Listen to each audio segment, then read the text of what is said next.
Assalamualaikum warahmatullahi wabarakatuh. Perkenalkan, saya Selvi Selina dari kelas C01 dengan NIM 112110064. Berikut adalah video presentasi dari tugas pengantar manajemen oleh dosennya Bapak Suryadi. Pengertian manajemen menurut para ahli. 1. Menurut George R. Terry. Dalam bukunya yang berjudul Principle of Management, manajemen merupakan suatu proses yang bisa membedakan antara perencanaan, pengorganisasian, penggerakan, pelaksanaan, dan juga pengawasan. 2. Menurut James A. F. Stoner, manajemen adalah proses perencanaan, pengorganisasian, kepemimpinan, dan pengawasan dari seorang anggota perusahaan atau organisasi dengan menggunakan sumber daya yang dimiliki untuk mencapai suatu tujuan. Dengan begitu dapat disimpulkan bahwa manajemen adalah proses merencanakan, mengorganisasi, mengarahkan, dan mengendalikan kegiatan untuk mencapai tujuan organisasi dengan menggunakan sumber daya organisasi untuk mencapai sasaran yang sudah ditetapkan. Fungsi manajemen. 1. Fungsi perencanaan, yaitu proses pengambilan keputusan yang menjadi dasar bagi kegiatan-kegiatan ekonomis serta efektif pada waktu sekarang atau masa mendatang, sehingga strategi dalam mengatur agar organisasi mencapai tujuan perlu ditetapkan di masa awal. 2. Fungsi pengorganisasian, yakni proses dalam menciptakan hubungan-hubungan antara fungsi personalisasi kepada faktor fisik agar aktivitas atau suatu kegiatan dapat dilaksanakan, disatukan, dan juga diarahkan untuk mencapai tujuan bersama. 3. Fungsi pengarahan, berfungsi membantu mengarahkan suatu tindakan dari sekelompok orang atau tim di dalam suatu organisasi atau perusahaan agar dapat melaksanakan hal-hal yang sudah direncanakan untuk mencapai suatu tujuan. 4. Fungsi pengkoordinasian, berfungsi sebagai media untuk mengkoordinasikan semua aktivitas karyawan di suatu organisasi atau perusahaan sehingga aktivitas yang dilakukan karyawan bisa saling mendukung, selaras, dan berada di jalur yang sama untuk mencapai tujuan yang sama. 5. Fungsi pengawasan, berfungsi untuk mengawasi jalannya kegiatan dan kinerja masing-masing karyawan, serta memastikan setiap karyawan masih dalam kondisi di satu jalur yang sama, di mana terdapat kesamaan visi dan misi yang dilakukan mengarah pada pencapaian tujuan bersama. Unsur manajemen. 1. Manusia atau man. Manusia menjadi unsur pokok dan paling berpengaruh dalam penerapan ilmu manajemen, sebab pada hakikatnya manusialah yang bisa menetapkan tujuan atau target dan kemudian berusaha untuk mencapainya. 2. Uang atau money. Uang akan memberikan jalan dan sejumlah fasilitas bagi manusia untuk melaksanakan strategi pencapaian tujuan. Jumlah uang yang tersedia juga akan mempengaruhi seberapa cepat tujuan bisa dicapai oleh suatu organisasi. 3. Bahan atau material. Bahan baku sangat penting untuk disediakan atau dimiliki untuk mendukung pencapaian tujuan organisasi.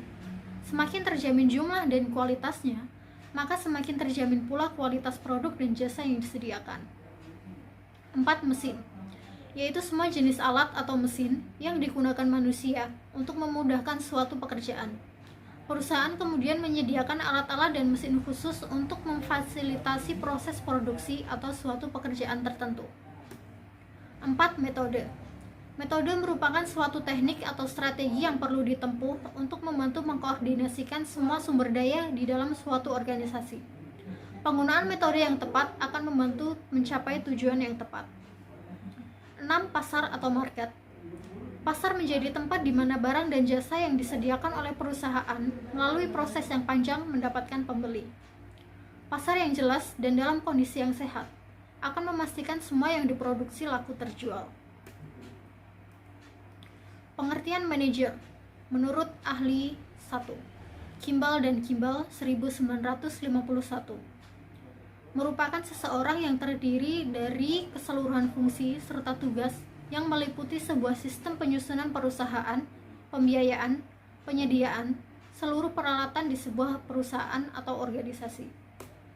2. Menurut James A. F. Stoner, seseorang yang melakukan segala perencanaan, proses, dan pengorganisasian, pengarahan, serta pengawasan usaha-usaha dari para anggota organisasi guna mencapai tujuan organisasi yang telah ditetapkan sebelumnya. Pengertian manajer secara umum. Manajer adalah seseorang yang bertindak sebagai perencana, pengorganisasi, pemotivasi, dan pengendali terhadap orang dan mekanisme kerja untuk mencapai tujuan. Tugas dan fungsi manajer. 1. Menjadi pemimpin organisasi. 2. Mengatur dan mengendalikan organisasi. 3. Melakukan pengembangan terhadap organisasi yang dipimpin. 4. Melakukan penyelesaian masalah yang dihadapi organisasi. 5. Melakukan pengawasan terhadap organisasi. 6. Meningkatkan tanggung jawab kepada para pekerjanya. 7. Melakukan evaluasi kegiatan yang dilakukan organisasi. 8.